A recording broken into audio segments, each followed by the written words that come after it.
This is the X-Zone Broadcast Network, broadcasting worldwide on broadcast affiliates and satellite program providers, including CNN Broadcast Network, Sirius Satellite Network, Star Media, Good News Radio Network, Angel Broadcast Network, Wiki Broadcast Network, and WPBN TV. For more information on the X-Zone Broadcast Network, visit us at www.xzbn.net.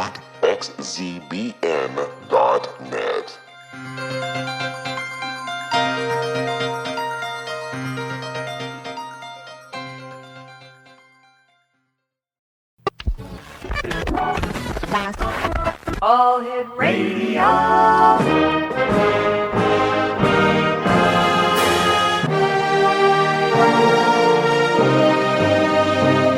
Welcome to the X-Zone, a place where fact is fiction and fiction is reality. Now, here's your host, Rob McConnell.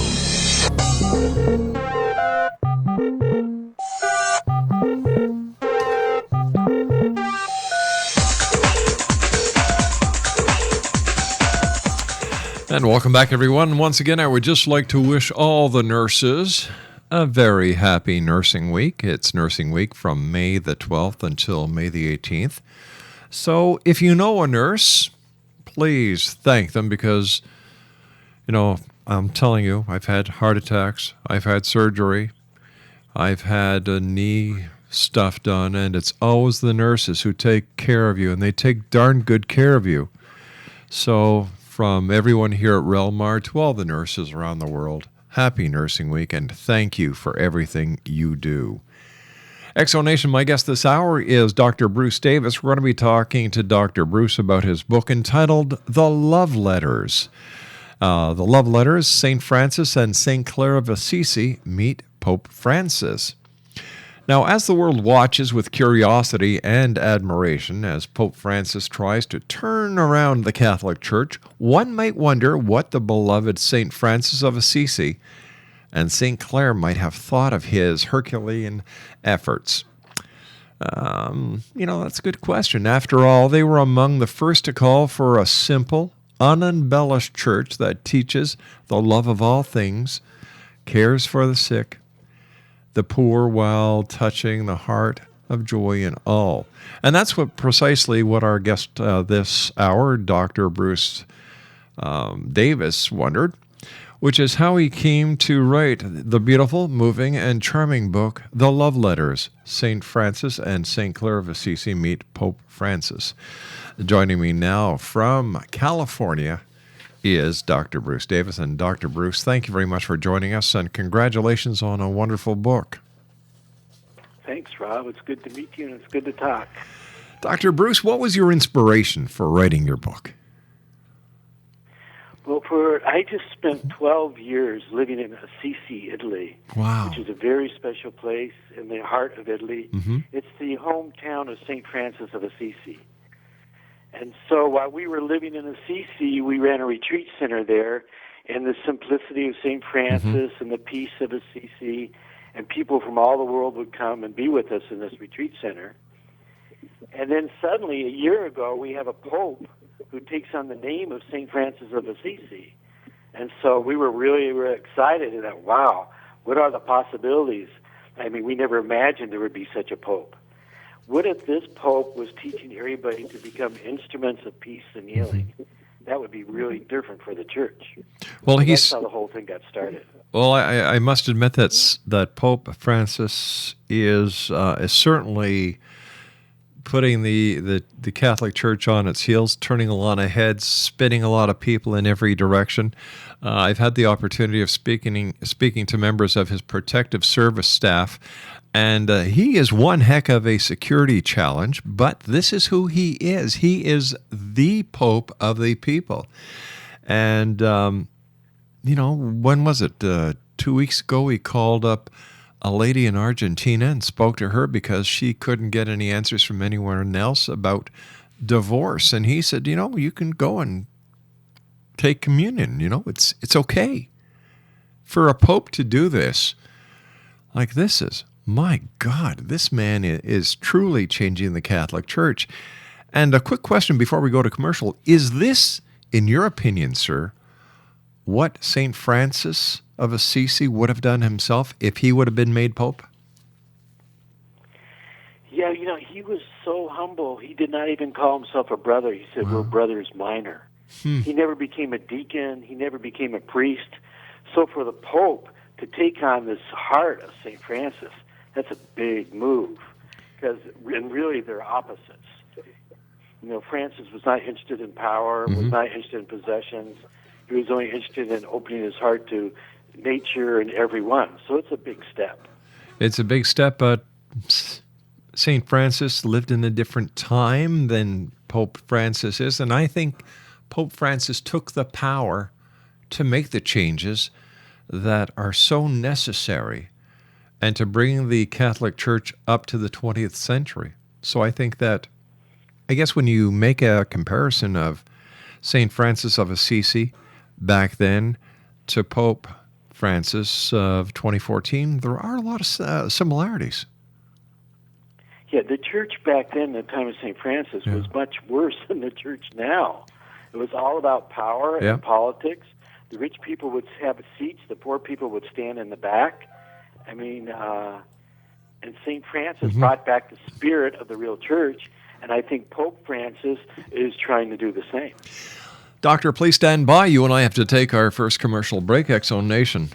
Our very special guest this hour is Dr. Bruce Davis. He's the author of The Love Letters. St. Francis and St. Clare of Assisi meet Pope Francis.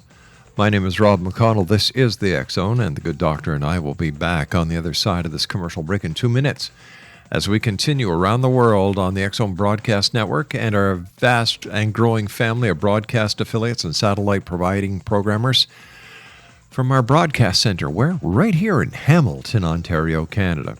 I'll be back on the other side of this break. Don't go away.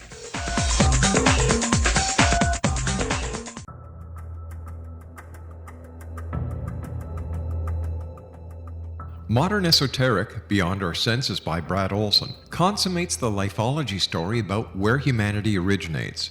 It is the lost continents, the primitive wisdom, the mythos of creation, and the rethinking of ancient history as we are taught in academia. There is much more to the story than what we have been told. As this is the first book in the Esoteric series, Modern Esoteric starts at the beginning of time and accelerates up to this modern age. Future Esoteric is book 2 in the series and takes a forward-looking position ahead of today with an open and honest examination of the ET issue and various unexplained phenomena. To discover the writings of author Brad Olson, visit www.bradolson.com. That's www.bradolson.com.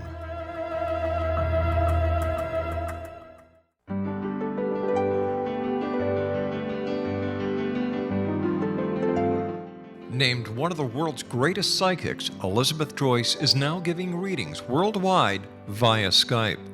Elizabeth Joyce is recognized for her clairvoyant ability to help find missing persons, her analysis of dreams, past life regression work, mediumship, and her accurate predictions.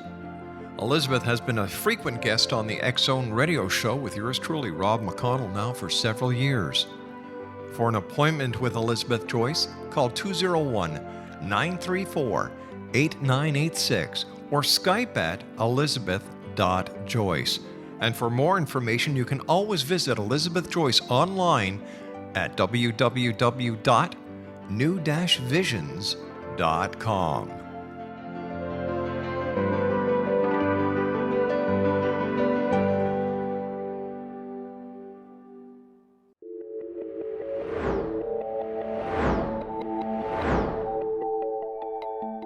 Do you have a dis-ease that you would like to alleviate through a natural means? Have you been contacted by angels, ghosts, or even extraterrestrials and want to validate these experiences? Or would you simply like to speak with someone who can help you find your life's purpose? I'm Dr. Joseph Mara, and I'm offering my services free of charge for first-time clients contacting me during the month of April. These free consultations include angel card readings, guided meditations, life coaching, and energy healing.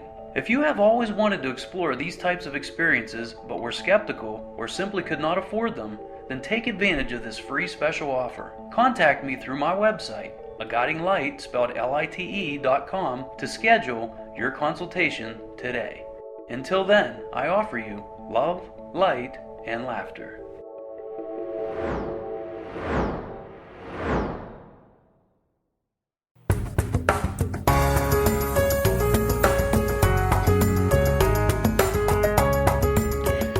Coming to you from Hamilton, Ontario, Canada, this is the X Zone with yours truly, Rob McConnell, on the XZBN network. Our guest this hour is Dr. Bruce Davis. He's the author of The Love Letters, St. Francis and St. Clare of Assisi Meet Pope Francis. And his website is www.thesilentstay.com. Maybe for our listeners around the world who may not have an idea of Catholicism, who was St. Francis, besides being a lover of nature, all creatures, and the poor? Oh, it's a good question. He was a very special person, because what happened in the 12th century, the church was becoming, more about politics and power and rules, and it was a place for the rich, and the normal people and the poor people were left out. And so St. Francis came from a wealthy family, but he realized that there is much more to life than accumulating wealth. And so he went outside the city walls of Assisi, and he was sitting up on the top of the mountain nearby, and he found an incredible peace inside. And so he started talking about peace and about loving each other. And one day he was walking by a leper, and in those days you would not look at a leper, you would keep walking. And he turned around and looked at the leper and realized this man's a human being. And he went up to the leper and hugged him and kissed him. And so that was the spirit of Francis, coming back to nature, coming back to people, coming back to the heart. And so he lifted the church back into the original church. And that's what's so interesting about having a Pope Francis. He's doing the same today. It's not about rules and judging people. It's about people. It's about our hearts. Yeah. It's about being open and loving. And so it's very fascinating to be living in this time in a new spirit of St. Francis. I think that this is what people have been yearning for so long, was to see the church being returned to the people in the way that they believed the church should have been acting, instead of collecting wealth, collecting power, helping and serving the people. Exactly. And one pope can't do it, but he can turn the ship a little bit. Yep. And then it's going to take all of us of all religions to restore the spirit, the true spirit of religion. And that is, how can I become an instrument to helping and serving, and not how can I get my own advantage and make people follow my own rules and do what I want them to do. Yeah. It's a question of, am I going to serve, or do I want to be served? And that's what the Pope is talking about all the time. I have so much faith in the human race. I believe that one person can make a difference, and I believe, as you just said, that Pope Francis is starting to turn that ship, and I believe it's going to have the avalanche effect, and it's going to just bring so much more to the people. I agree with you totally, and the reason why we wrote the book is because most people are watching the Pope and wondering, is he conservative, is he liberal, is he going to change the church and all these things, but they don't understand the real inspiration behind the Pope is St. Francis of Assisi. So it's not really about politics, it's about a spirit of heart, and bringing the heart back in the church, and having humility, and washing the feet of prisoners, and washing the feet of old people and crippled people. It's a whole new attitude of church. Plus, by him, I believe he even washed the feet of a Muslim, and in my opinion, this was him saying, listen, we're all part of the same religion. It just has different names and different concepts, but the religion is the same. We're all brothers and sisters. Yeah. Exactly. Assisi, Italy is the only place in the world where all the religious leaders have agreed to meet. So for the last several popes, there's been these big meetings in Assisi where all the religions come together. Now, this pope, calling himself Pope Francis, he's living that spirit. He has Jewish friends and Muslim friends, And he's saying exactly what you just said. We're one family. We need to get along. Exactly. And I think over time, because of the different ideology behind the quest for power and the quest for money, that the true ideology of religion has gone by the wayside. And I think it's actions like those being professed and certainly being done by Pope Francis that we're going to get back on the right track. Yeah, and St. Francis, religion is a story of the heart. It's a love story, and it's going through our doubts and our fears, and then inside our heart we can find silence and peace, and we find a reservoir of generosity. And so if the Pope restores the church of the heart, that's a huge step, because it's really, the true religion is the church of the heart. And when you read all the holy books of the different religions, they're also talking about a church of the heart. Yeah. And it's very exciting. And I can prove to anyone listening around the world tonight that what we are saying about the religion of the heart is so true.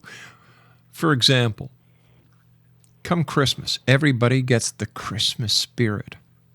Everybody digs deep in the pocket to help those in need. They give clothes to the people who need clothing. The food banks are filled. There's that magic in the air. And what these people don't understand is that magic is the religion of the heart. And all we have to do is keep it going. Can you imagine what this world would be like if we could have the Christmas spirit, which is the religion of the heart, for 365 days of the year? Yeah, and I think the important thing, people don't really know, we all feel we would like to be that way, but we're not that way. So the reason why I wrote the book is to share the steps that St. Francis took inside to open his heart and to find this big generosity of heart. We've lost the path. And even today, the Pope gave a talk today that the path is not an intellectual path. The intellectuals are never really happy. You give them one answer and they have another question. That's right. They're never really happy. And so we have to relearn the steps of taking us in our heart and healing our fears and finding this deep well of peace in our heart. And that's what St. Francis did, and that's also the training of Pope Francis as a Jesuit. He went through retreats and he came into his heart. Why do some people find it so easy to find the message of the heart, the way of the heart, and other people just never get it? No matter how hard people try to share the experience, share the knowledge, they just don't get it. Well, unfortunately, we're not taught this in schools or even in the churches, the power of compassion. What is compassion? It's understanding with heart the other person. We're not taught the beauty of forgiveness. We don't do it just for the other person. We do it for ourselves, because you can't be happy and be angry. That's right. You learn how to forgive. So we're not taught the skills of the heart. Hopefully Pope Francis will open the doors and the church will teach. How do you have a open heart? How do you be available? Most people go to church and they're just thinking for an hour and they don't feel anything. Well, you don't feel anything if you're thinking for an hour. You feel something if you're in your heart and we're available and we're open. And so it's a whole other way of being. I think over the years, the concept of church going from the meaning of the heart, the message of the heart, to the rich and the power has remained and turned into a sociological event. And people today go to church because of social need, social acceptance. It's part of being a group, and they don't have an idea why they're doing it. All right, they go, they pray, they pray to God, they ask for forgiveness, they offer their prayers to other people. But once that hour is up, it's back to you. It's back to the usual way of living. Well, also, unfortunately, the church, many religions, it's about us being right and the other person being wrong. So they meet for an hour and share how right we are and how wrong everybody else is. And that's not really what religion is about. You know, Jesus Christ and all the great teachers, they reached out to everybody. And it's not like I'm right and everybody else is wrong. Everybody has a voice inside that is right. And that's what we have to come to, is that community of all of us. And each group thinking I'm special. Well, each group is special, but everybody is special. I've often wondered why there are no community churches where within the same church or the same building, the same meeting place, there would be a rabbi, there would be an imam, there would be a priest, there would be a minister, and the exchange and respect, in my opinion, that would come from a service like this would get us to the path that you're talking about a lot faster than the conventional methods will. Yeah, I tell you a good story. When we first went to Assisi, Italy, we opened a room with altars to all the world religions. And it was exactly as you said, because people from all over the world come to Assisi, the birthplace of St. Francis. And so Buddhists, Christians, Jews, people of all religions came into this room with the altars, and we sat together in peace. Wow. And this was before 9/11. And then after 9/11, it felt really good as Americans to be in Assisi, Italy, with this room with all the altars to all religions and having us come together instead of fighting each other. That's fantastic. How long did you were in Assisi for 12 years, you were saying? Yeah, we were bringing groups there for 30 years. Wow. And then after a while, my wife said, if you love it here so much, why don't we live here? So when our kids went away to college, instead of them leaving, we left. We sold everything and we moved to Italy. We didn't speak much Italian, but we wanted to live in Assisi, Italy, and be closer to the spirit of St. Francis. So we stayed there for 12 years. I've got to take my news break very shortly, but I have to ask you this. Did you feel the spirit of St. Francis in Assisi while you were there? Everybody does. Even the tourists who come for a few hours, they've walked through the town, and a lot of times they find themselves crying, and they don't know why, because there's just such a presence of peace in that town. It's very special. Dr. Bruce, please stand by. Exonation. Dr. Bruce Davis is our special guest. He's the author of The Love Letters. St. Francis and St. Clare of Assisi. Meet Pope Francis. His website is www.thesilencestay.com. And Dr. Bruce and I will be back on the other side of this commercial break with the news as we continue around the world from our broadcast center in Hamilton, Ontario, Canada. Don't go away.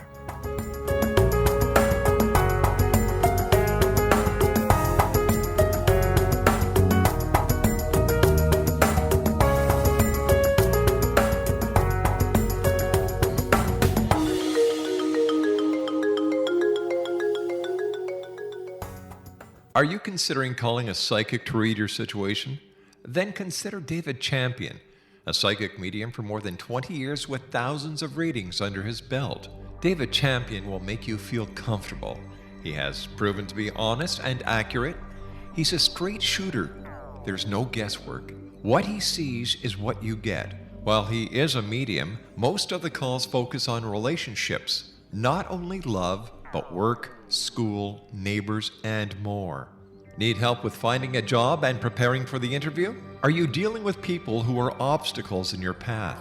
For more information, go to davidchampion.com, $1.50 per minute paid by credit card with a minimum of 30 minutes.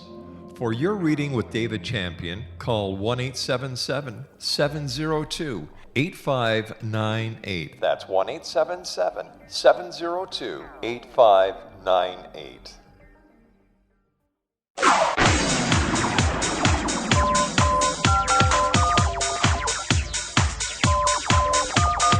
Now you can dial in to listen to the X-Zone radio show from anywhere in the world with Rob McConnell 24/7, 365 by dialing 213-401-0080. That's 213-401-0080. If you have a mobile phone or landline, the X-Zone radio show with Rob McConnell is now at your beck and call at 213-401-0080. That's 213-401-0080, 24/7, 365.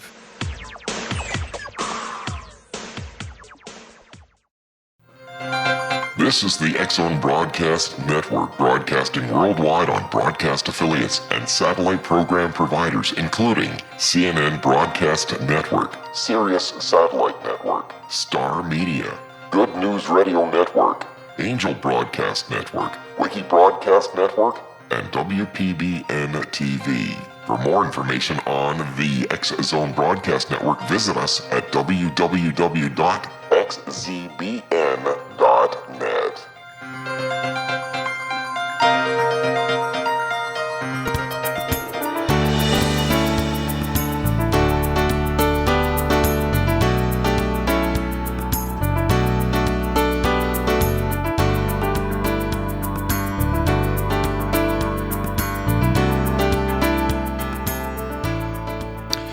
Exonation, Dr. Bruce Davis is our guest. He's the author of The Love Letters, St. Francis and St. Clare of Assisi Meet Pope Francis. His website is www.thesilentstay.com. What was it that drove you, or was the catalyst behind you in your quest for knowledge about St. Francis of Assisi? Well, I was trained as a psychologist, but I found that psychology is not complete, that people really need a spiritual life. They need a deep connection with their hearts in order to be happy. And unfortunately, in psychology, for the most part, we talk more about our thoughts and our feelings, and we don't go to the next level of finding inner peace, compassion, forgiveness, and finding this deep joy that's in our heart. And then in my travels, I've lived in many parts of the world, or several parts of the world. When I came to Assisi and discovered St. Francis, he was a complete human being. You know, he felt all of his nakedness, and inside his naked heart, he found this big peace, this big sense of inner peace. And so psychology and spirituality come together through St. Francis. And so that was a very powerful time for me. Why do you think people should read your book? Well, the book is really to understand the possibilities of Pope Francis. And it talks about his inspiration, which is St. Francis and St. Clare, and the big spirituality that they discovered. So anybody who's interested in a living church, a church of the heart, a church of reaching out to people and not being concerned with buildings and possessions, but in terms of helping nature and helping each other, the book really teaches the inner lives of these saints. These saints are writing each other back and forth letters, talking about how they discovered their heart, how they went further into their heart, and what their fears were, and what the life is really like. And so the book is really for all of us to find a much deeper spirituality, which is not about rules, but it's about risking and trusting and joy and giving, and humility. So it really shares the lives of these great saints and more important, their hearts and how they did it. When you look at all the people that you've had the opportunity of having stayed with you at your retreat center, Silent Stay, what have you learned personally by meeting all these people? Well, it's really interesting. Our culture is so intellectual. But what happens in a few days when people unplug and spend a few days in silence or peace and quiet, instead of being so busy with our minds, you can actually come and feel the presence of quiet in our hearts. And like today, we had a lawyer who came up from Los Angeles, very intellectual, nice guy, and already in this, he's going in his second day, he said, I haven't felt peaceful in so long. So the peace outside helps people feel this place of quiet inside. And that's our real source of spirituality. It's not so much in what we do, it's who we are, it's in our hearts. And it's difficult these days, and we're also plugged into our machines and our computers that we're just totally in stress and going all the time. So people have to unplug and spend some time in peace and quiet. And that's what St. Francis started. He was a real contemplative. He went to mountaintops all over central Italy, and he unplugged. He went into the peace and quiet of nature. And Pope Francis had the same training as a Jesuit. He was in silent retreats, and every day he spends time in silence. So this idea of unplugging is really important for all of us. And people can change quickly. In a few days, you find another part of yourself. Is there a difference between unplugging and meditation? No, they're the same. But we teach a special meditation that is of the heart, of offering everything in our heart and feeling deeply, as deep as we can, the gentleness in our heart and receiving deeply in the heart. Sometimes when people meditate, they're just in their minds watching what's going on. Mm-hmm. And really, when you live in countries where meditation is normal, the mind and the word heart are the same thing. So it's being in the heart, feeling in the heart, and going as deep inside as we can. So underneath the busy mind, we can find our awareness goes into this peaceful, soft heart inside each of us. So partly, like people unplug. If they just unplug, they're left with all their anxiety and their busy mind. So, but when people unplug and go into a retreat, there they find the support to meditate, feel their hearts, and they're not just left hanging with all their thoughts. So it's important to meditate when you unplug and make a retreat. And then pretty soon, you can feel that part of you all the time, because it is part of us.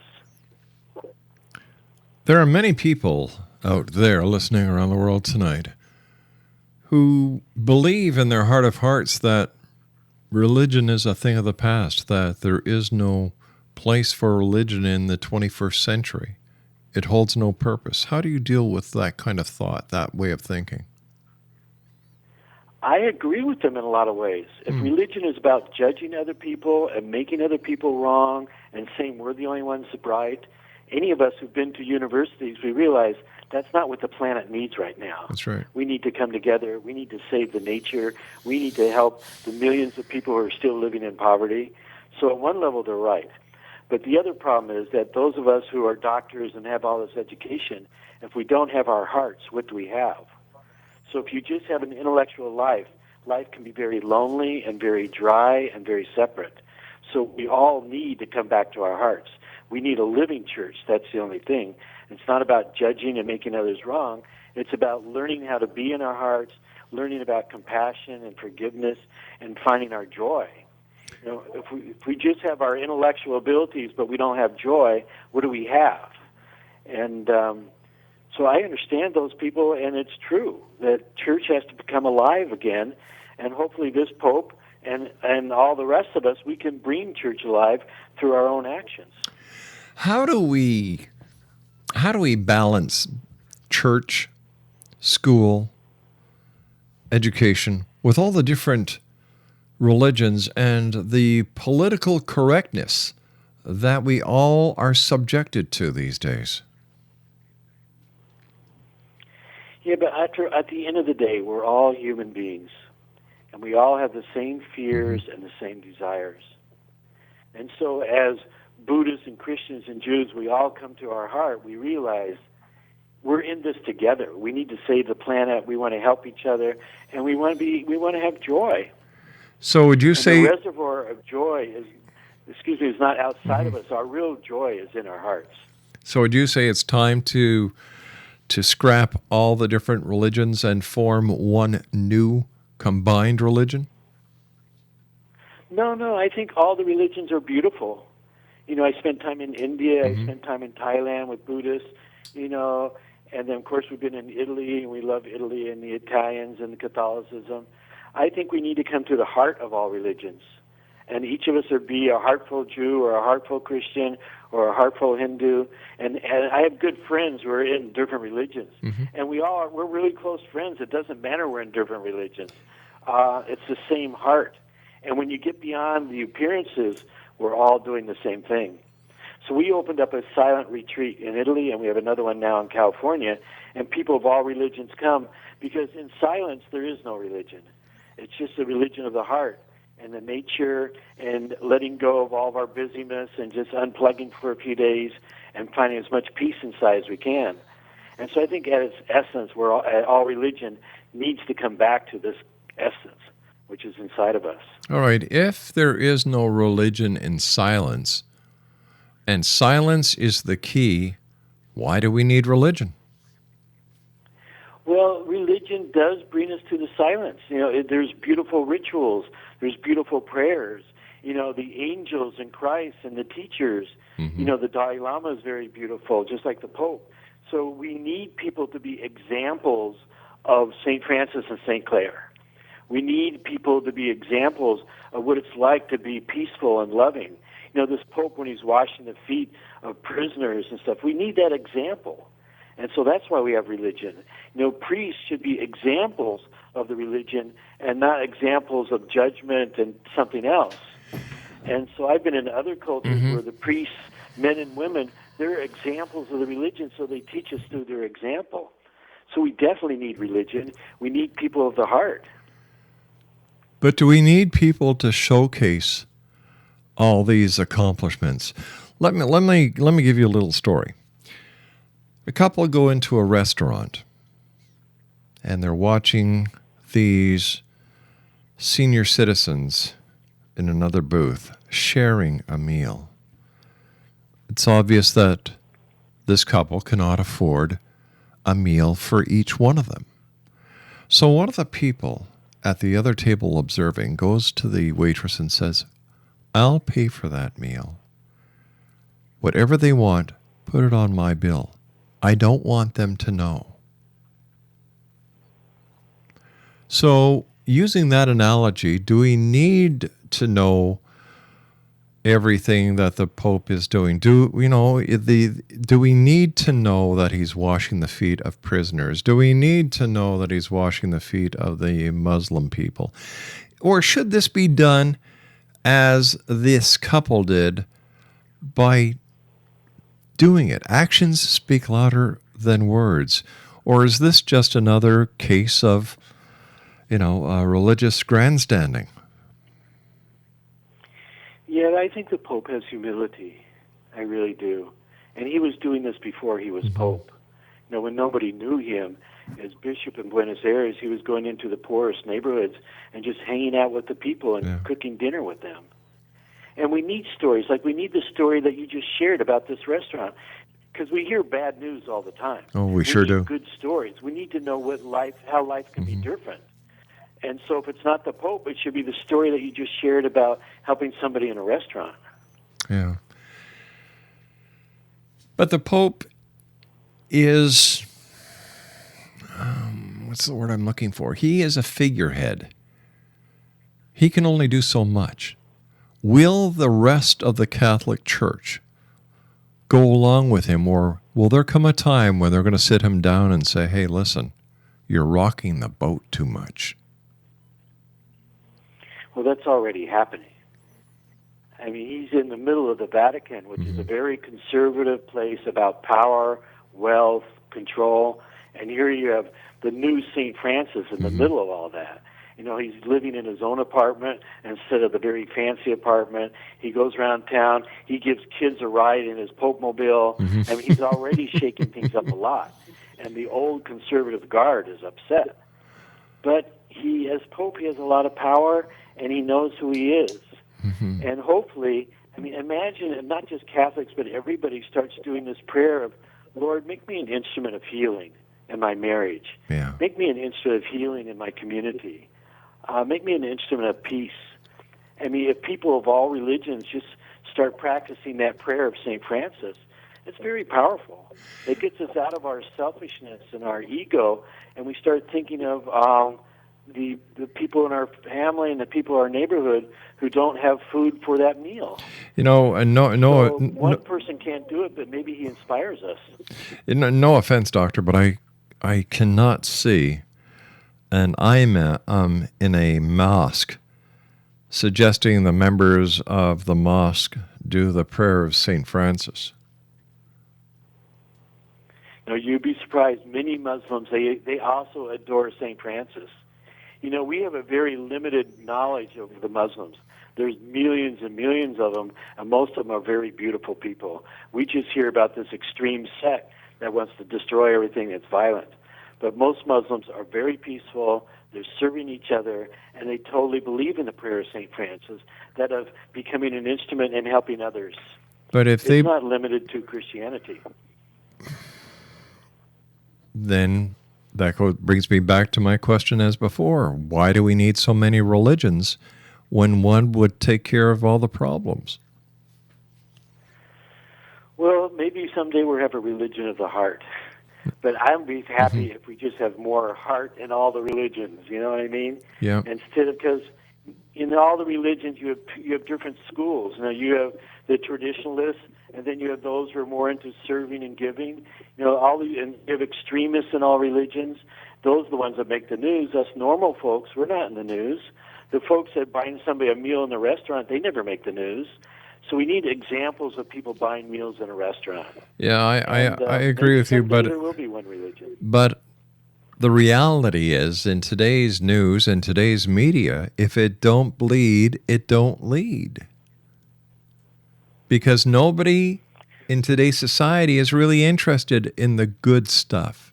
They're more interested in, the new pope is the number one story of the world. You know, everybody's watching and wondering what it's all about, and they're talking about it at dinner. And some people think, well, it's just show, and some people think it's great, but it's a conversation. It's also a new broom that's sweeping clean. Yeah, who knows where it would happen, but St. Francis was 800 years ago, and he's the first pope to take on that name. That's very special. You and I have to take our final break. Dr. Bruce, please stand by. Exonation, Dr. Bruce Davis is our guest. He is the author of The Love Letters. St. Francis and St. Clare of Assisi meet Pope Francis. We'll be back on the other side of this commercial break as we wrap up this hour in the X Zone from our broadcast center in Hamilton, Ontario, Canada. Don't go away.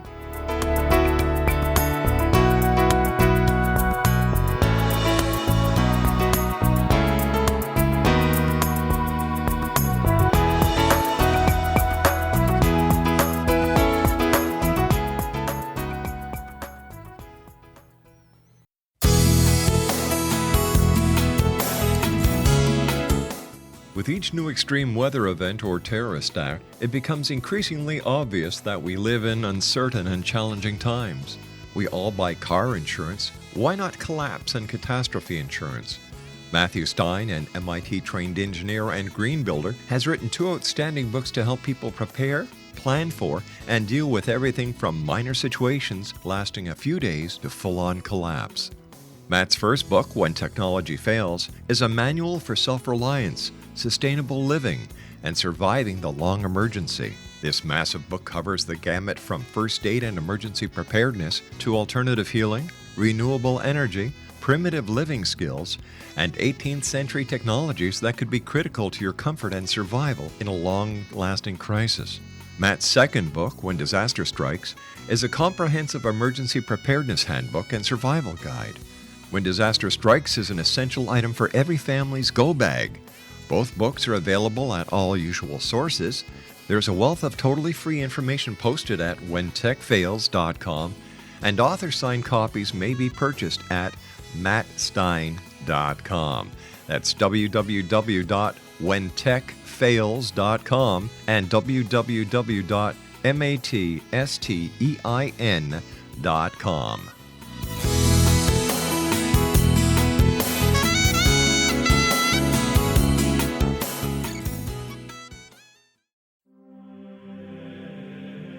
Rob McConnell here, presenting an overview for Nicholas Paul Jennings, author of a fascinating book, Amen. It presents facts revealed by Egyptologists, facts that enable us to understand why Amen is the beginning of creation of God. It provides recommendations for religious leaders of the major religions to unify their beliefs and teach the Word of God. Love one another. Amen informs people how mankind conceived God. It was the Egyptians that developed the concepts of a soul, a hereafter, and Son of God. And finally, after the worship of many gods, they conceived the belief in one universal God, the maker of all there is. For more information, visit www.futureofgodamen.com. That's www.futureofgodamen.com.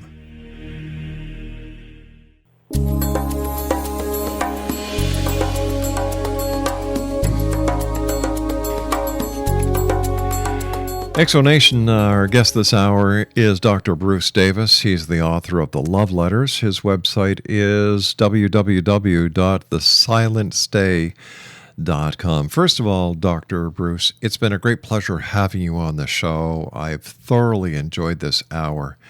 And you wanted to give our listeners a special invitation. Yeah, I really enjoyed meeting you and enjoying the message that you're giving in your show. And just want to encourage people, to live for their hearts, to live for their joy. And, St. Francis used to say stone by stone or step by step. But that's the true life. Now, how can our listeners contact you? Our How can our listeners contact you if they'd like more information about your retreats, Silent Stay? How can they contact you, sir? Well, the best thing is go to the website. We offer retreats in Assisi, Italy, then here in Northern California near Napa, and it's silentstay.com. And then you can find us through the internet. That's the easiest. I have to ask you this. Have you sent a copy of your book to Pope Francis? He's a busy guy. I don't think we could just send it, but we have somebody who's trying to get a copy to him, and we'll just see what happens. We're not officially part of the Catholic Church, so we have friends in the church, and we're just doing the best we can. I guess. But we're doing our part to support him to live the heart of St. Francis, and it's not easy in a very conservative church. I guess my final question for you tonight, sir, is what is your vision of the church were it to be truly well, serving, and lifting hearts? I imagine every day when people went to church, they start off with the prayer, Lord, make me the instrument. Where there is anger, let me find peace. Where there is hatred, let me find joy. That we want to be instruments of peace and healing. I mean, that would be a radical change in the church. Yeah. And it could spread to other churches, too, because it's not limited to one religion. And that's very powerful. As a group of people, we come together and we help people feel better. We help serve them. We come together and have a meal together. I mean, the possibilities are unlimited. Yeah. And the Pope can only set an example for the rest of us. I guess after our conversation for this past hour, which has gone by so fast, to put the message that St. Francis was talking about over 800 years ago into a context today that many people will be able to associate with is all you need is love. That's all it is, to be less busy with our mental lives and stress and take time for our hearts. A quick story. In 1975, I wrote a book called The Magical Child Within You, and it was the first book on the inner child. Wow. And I was in graduate school and looking at how serious all the adults were, so I wrote a book about the inner child, that we need to remember our hearts, our inner child, and have some fun. And now this idea is very normal, but it's all about each of us finding a life of joy and a life for our hearts. And of course, all that equates down to one simple word, love, because that's what all the religious leaders are trying to teach us, is all you need is love. Yeah, and they teach by setting examples. That's all we can do is set examples. Dr. Bruce, I want to thank you ever so much for joining us, sir. It's been a great pleasure, continued success, and I truly look forward to the next time you and I meet back here in the X Zone. I appreciate everything and the best for everything for you. Thank you. Thank you, Doctor. Exonation, Dr. Bruce Davis has been my guest this hour. He is the author of The Love Letters. St. Francis and St. Clare of Assisi meet Pope Francis. His website is www.thesilentstay.com. I'll be back on the other side of the news at 6.5 minutes past the top of the hour as we continue around the world from our broadcast center in Hamilton, Ontario, Canada. My name is Rob McConnell. Don't go away.